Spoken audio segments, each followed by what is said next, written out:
Hi అండి. Soya చంక్స్‌తో ఇలా చేసుకోండి. రైస్‌లోకి, చపాతీలోకి చాలా బావుంటుంది.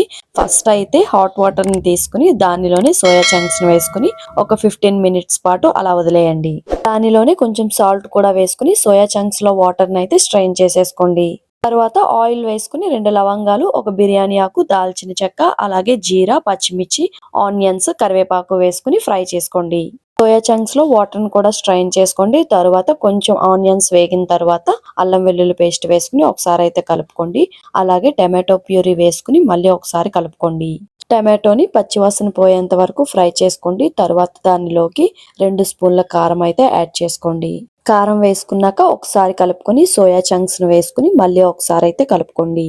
ఇందాక ఆల్రెడీ కొంచెం సాల్ట్ వేసుకున్నాం కాబట్టి ఇప్పుడు కొంచెం సాల్ట్ వేసుకుని వాటర్ వేసుకుని ఒక 5 మినిట్స్ అంటే 5 మినిట్స్ కుక్ చేసుకోండి. తరువాత స్టవ్ ఆఫ్ చేసుకోబోయే ముందు కొత్తిమీరతో గార్నిష్ చేసుకుని సర్వ్ చేసుకోండి. ఇంకొక వీడియోతో మళ్ళీ కలుద్దాం. Bye bye.